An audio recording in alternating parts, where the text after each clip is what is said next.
Šodien es gribu sacīt virsrakstu atzīsti patiesību un kļūsti brīvs. Jā, es saprotu, tā varētu droši vien kāds prokurors teikt. Atzīsties, un tad tu būsi brīvs. Droši vien tad, kad kāds stājās tiesas priekšā, tad šie vārdi varētu būt likt tādu lielu izaicinājumu. Kā ir atzīties un būt brīvam, jeb tomēr neatzīties un izciest to sodu. Ir dažādi apstākļi, dažādi cilvēki, dažādi situācijas. Šodien no Jāņa evaņģēlija, kur Jēzus saka šos vārdus, kur viņš saka jūdiem, tiem, kas ir sākuši ticēt viņam. Viņš saka, ja jūs paliekat manos vārdos, jūs patiesi esat mani mācekļi. Un jūs atzīsiet patiesību, un patiesība darīs jūs brīvus. Ko nozīmē, ko izsaka šis vārds atzīt? Atzīt. Droši vien latviešu valodā viņam ir pat vairākas nozīmes. Bet šeit, domājot par to, kas ir rakstīts Dieva vārdā, atzīt, jeb pieņemt par patiesu, jeb atzīties, reizēm atzīt savas jūtas, apstiprināt, piekrist, ka tas ir patiesas, nozīmīgs. Cik ir šodien pasaulē cilvēki tie, kuri kaut ko atzīst kā patiesību? Droši vien, kad tie, kuri kaut kam tic. Ne tikai tie, kas tic trīsvienīgam Dievam, jeb tie, kas ir kristieši, bet gan mēs varam ņemt visādas ticības, kuras ir pasaulē, vai tas ir hinduisms, vai budisms, vai konfucisms, vai islāms, vai ateisms arī, kur tic, ka Dieva nav. Jebkāda ticība ir tā, kura liek cilvēkiem uzskatīt, ka viņi ir atzinuši patiesību. Kas notiek ar cilvēku, kurš uzskata, ka kaut ko atzīst par patiesību, kurš atzīst kaut ko par patiesību? Es domāju, ka mēs varam jau pēc sevis to arī vērtēt, kad tāds cilvēks, kurš ir atzinis, tā ir patiesība. Viņš visā, kur viņš atrodas, kur viņš dzīvo, ar ko viņš sastopās, visos notikumos, apstākļos, viņš vienmēr meklē un saskata apstiprinājumu savai ticībai, savai atziņai, jeb savas ticības objektam. Vai ne tā? Un tad ir jautājums, ko cilvēks iegūst, atzīstot, jeb pieņemot šo savu patiesību. Un nevelti šodien daudzi psihologi un visādi, kas mēģina cilvēkus ietekmēt, influenceri, mēģina cilvēkiem iedvest šo patiesību un arī vēl vairāk atziņu. Tu kaut kam tici, tad ir labi, tad ir viss kārtībā, jo ja tu kaut kam tici, tad tas tev palīdzēs. Un ļoti bieži šāda ticēšana, jeb uzticēšanās dzīvi padara vieglāku, jo ir kāds, uz ko, tā kā var novelt atbildību, vai ne? Un ir arī kāds, no kā tiek gaidīt kaut kādu risinājumu. Ja man nav izejas un nav cerības un vispār nekā nav, un ja es nekam neticu, tad ir patiešām cauri. Tad nav vērts vairs dzīvot. Bet ja ir kaut kas, uz ko ticēt, tad vismaz liekas, tas varbūt man palīdzēs. Un tādēļ bieži šo lieto mūsdienu dvēseļu dziednieki. Bet tie, kas mēs ticam uz trīsvienīgo Dievu, uz Jēzu Kristu, mēs tiekam aicināti atzīt Kristu, caur kuru cilvēce atzīst patiesību. Caur kuru cilvēcei vajadzētu atzīt patiesību, jo caur viņu viss ir radies, un bez viņa nekas nav radies, kas ir. Ne caur vienu no citiem tiem, uz ko cilvēki tic, gaida no viņiem kaut ko, ne caur vienu no viņiem nav radušies šī pasaule. Nav radušies zvaigznes izplatījums saule, ko mēs lasījām Dieva vārdā, kur viss tas brīnišķīgais, un varenais, ko mēs varam redzēt, ir radīts vienīgi tā kunga spēkā. Caur viņu viss ir radies. Un Jēzus, tas, kurš ir Dievs, Dieva persona, jeb radītājs, viņš saka, ja jūs paliekat manos vārdos, jūs atzīsiet patiesību. Un tā nebūs tāda iedomāta vai pašuztaisīta patiesība. Tā nebūs kaut kur paņemta, iemācīta un, kaut kam jātic, labi, tad es tam noticēšu. Tā nebūs tāda patiesība, bet tā būs patiesība, kas ir atbilstoša realitātei. Patiesība, kas pastāv neatkarīgi no kādiem viedokļiem. Tā, kas ir pretstats maldiem, meliem, kļūdām. Patiesība, kas ir īsta, kas atbilst īstenībai. Un es gribu sacīt, ka patiesība, īstā patiesība ir ekskluzīva. Tāds vārds varbūt, kur mēs varam dažādi lietot, bet tas nozīmē visu citu izslēdzošu. Vienīgi tā un nekas cits. Un tad, ja mēs skatāmies dažādas reliģijas un mācības, kur saka, viss jau ir labs, galvenais, lai tu kaut kam tici, galvenais, lai tu kaut kur tur nonāc, un tad jau visi mēs kaut kur nonāksim. Tur nav ekskluzivitātes. Tur ir tāda vispār pieņemšana. Tur ir dažādi viedokļu pieņemšana. Būs jau labi. Kristietība ir ekskluzīva, jo viņa izslēdz citas ticības. Nav cita dieva kā viens vienīgs. 1. vēstule Korintiešiem 8. nodaļas 4. pants. Apostols Pāvils to saka. Nav cita dieva kā viens vienīgs. To saku es, to sakam mēs, kas ticam, to saki tu, ja tu tici viņam. Nav cita dieva. Nevar būt cits dievs. Nav cita veida, kā iegūt patiesību. Ir šādas ekskluzīvas lietas pasaulē. Nav cita veida, kā kļūt dzīvam, kā vienīgi piedzimstot. Un var nākt un stāstīt, ka dažādi var kļūt dzīvi. Bet tas neatbildīs realitātei. Dzīvs var kļūt tad, ja bērns piedzimst. Viņš kļūst dzīvs, cilvēks. Nav cita, jeb otra tāda cilvēka, kāds esi tu šajā pasaulē. Varbūt līdzīgs pēc izskata, varbūt pēc rakstura, bet nav tieši tāda kā tu. Nav ekskluzīvs. Kaut kas tikai vienā eksemplārā. Nav cita veida, kā redzēt, jeb saskatīt to, kas ir šajā pasaulē, kā vienīgi caur acīm. Nav cita veida, kā dzirdēt, kā vienīgi caur ausīm. Cita veida, kā runāt, kā vienīgi caur to, ko Dievs ir iedevis cilvēkam šīs runas spējas. Pirkstu nospiedums katram pirkstam ir ekskluzīvs, jo nav otra tāda visā pasaulē. Un Dievs ir ekskluzīvs. Un viņš ir tas, kurš visu rada ekskluzīvu. Vienā, vienīgā personā. Vienā, vienīgā iespējā. Viņam nav vajadzīgs plāns B. Viņam nevajag. Un ja šis nedarbosies, tad es uztaisīšu to, kurš varbūt darbosies. Jo viņš to, ko rada, tas ir pilnīgs. Tur nav vajadzīgs aizvietotājs. Viņš rada ekskluzīvu un vienā veidā. Dievs pats ir absolūti un absolūti pilnīgs. Un absolūtā patiesība ir tikai un vienīgi viņā.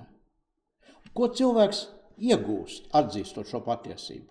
Ko vispār patiesība ienes cilvēku dzīvē, tad, ja tu pieņem šo patiesību?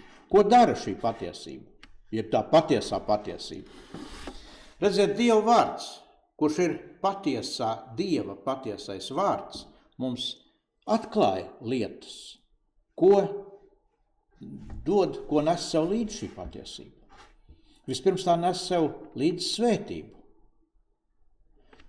106. psalmā mēs lasām 3. pantā: svētīgi tie, kas turas pie patiesības un dara taisnību vienmēr.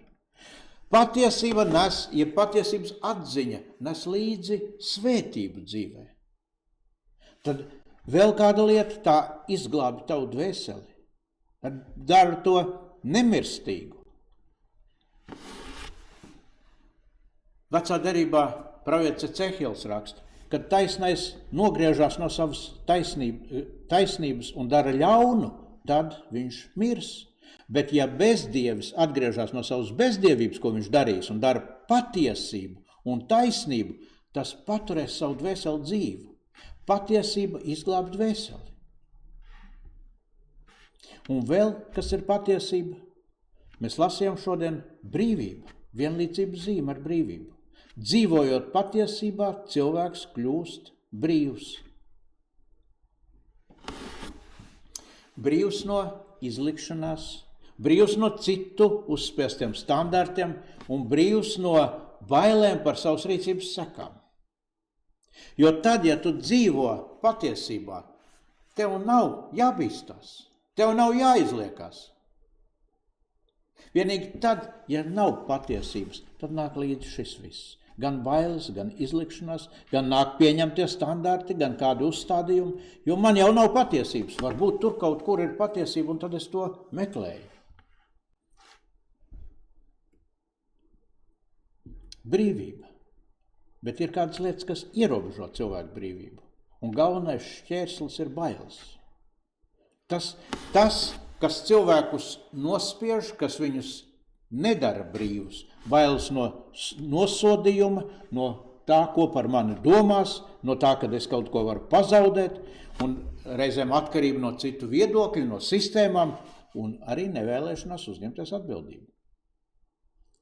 Un visbiežāk cilvēka brīvību ierobežo ne ārējās lietas un apstākļi, bet cilvēka apziņas iekšējie procesi.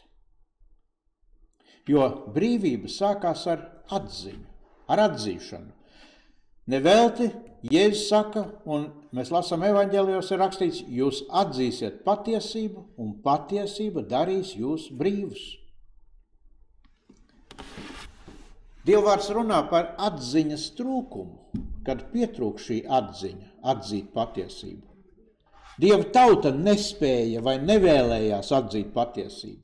Un atkal mēs lasām, ka tikko viņam sāka iet jau puslīdz labāk, un viņi tādā, var teikt, atkal bija zirgā, viņi atkal novērsās no Dieva, atkal novērsās no patiesības. Nevēlējās, ja izvēlējās kaut ko citu, nepatiesību. Un tur Hozejas grāmatā ir rakstīts, ka tauta izmirst aiz atziņas trūkuma. Ja tautā pietrūkst atziņa, šī Dieva atziņa, Dievatziņa, tad tauta izmirst. Vienkārši viņi izbeidz pastāvēt. Un Salamans saka savos sakām vārdos, ka atziņas sākums ir bijība tā kunga priekšā. Viņš saka, muļķis ir tas, kas nonievāk gudrību un pamācību, jo bijība tā kunga priekšā ir atziņas sākums.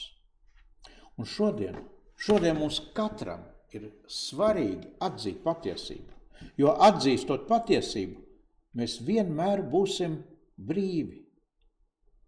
Lai kur mēs arī atrastos, lai arī varbūt ārēji ierobežotos apstākļos, lai arī apstākļu ierobežojumos atrastos.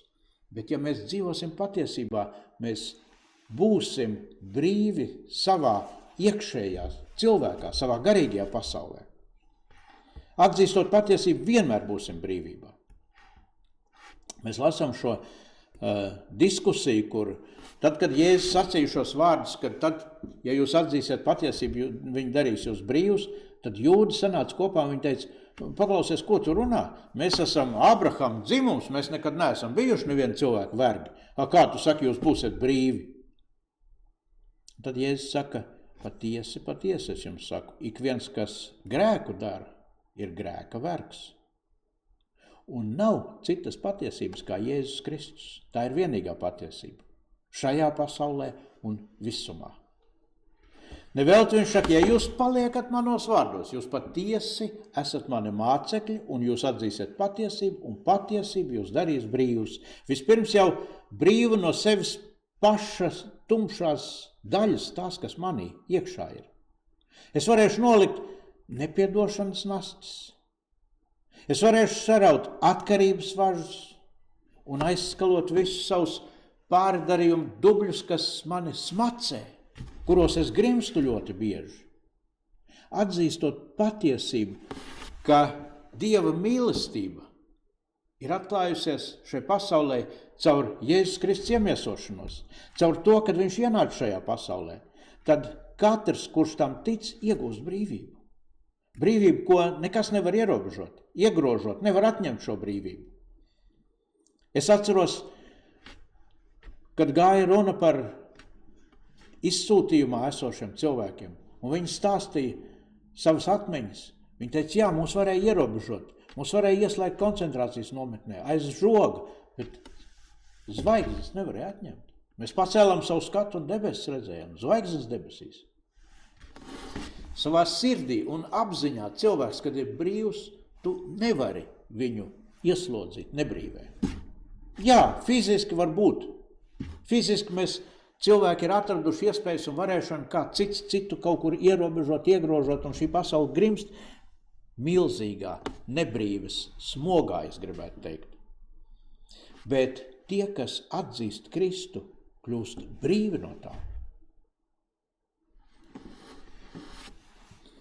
Tad, kad tu atzīsti Kristu, tad tu iegūsti brīvību, kuru nekas nevar ierobežot. Ne nāve, ne dzīvība, ne eņģeļi, ne varas, ne lietas esošās, ne nākamās, ne spēki, ne augstumi, ne dziļumi, ne cita kāda radīta lieta nevar tevi šķirt no Dieva mīlestības, kas atklājusies Jēzu Kristu. To raksta apostols Pāvils vēstulē Romiešiem 8. nodaļā. Un tas kungs ir tas, kurš šodien tevi aicina. Nāc un saņem brīvību.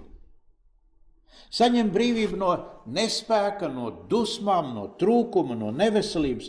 Viņš tev grib atbrīvot no slazda, kurā varbūt tava paša neatziņa tev ir ielikusi. Kad tu neesi atzinis šo patiesību. Ļoti bieži cilvēki, kuri neatzīst patiesību vai neļaujās šai patiesībai, dievišķai patiesībai sev vadīt, ļoti bieži nonāk lamatās. Lamatās, kuras ir izlicis Dieva ienaidnieks. Un tad Kristus saka, es gribu tevi atbrīvot. Es gribu tevi izaicināt. Es saku, nāc un saņem brīvību. Un man priekšā ir vienmēr tāds video, kur es esmu redzējis, kā tie mednieki iet atbrīvot kādu zvēru, kurš nejauši ir iekritis lamatās. Tad, kad tas plēsoņi kaut kāds vilks vai kaut kas, viņš ir lamatās, un tu gribi iet atbrīvot, viņu nevar atbrīvot, jo viņš tev kož, viņš brūk virsū. Viņš neļauj atbrīvot. Un tad man liekas, šī te aina, jeb šī bilde ļoti bieži man rāda tos cilvēkus, kuri grimst savā nespēkā, savā bezizejā, savā izmisumā, savā dzīves nelaimju tādā kaudzē iegrimuši. Un tad, kad viņiem nāk ar evaņģēliju vēsti, viņš kož. Saka, nenāc klāt, šito man nevajag. Es negribu šito. Un tas dzīvnieks, kurš ir lamatās, viņš neļauj. Un tad es esmu redzējis, ka tad viņi ņem kaut kādu priekšā kādu metāla gabalu vai kaut ko noliek, lai viņš nevar iekost. Un tad pa apakšu var atbrīvot to ķepu, un tad tas dzīvnieks aizskrien. Cik bieži šī dzīve mūs nav ielikusi tādos slazdos, no kuriem mēs netiekam vaļā. Un tad, kad Kristus saka, nāc, es tevi atbrīvošu, mēs tevi iekodīsim. Šito man nevajag. Tas kungs šodien tev aicina. Nāc un iegūsti un saņem brīvību. Saņem. Es gribu tevi atbrīvot. Nāc un atzīsti patiesību, un patiesība tevi darīs brīvu. Brīvu no visa tā slazda, no kura tu nespēji ārā pats kļūt. Ļauj Jēzum tevi atbrīvot, un tu būsi brīvs.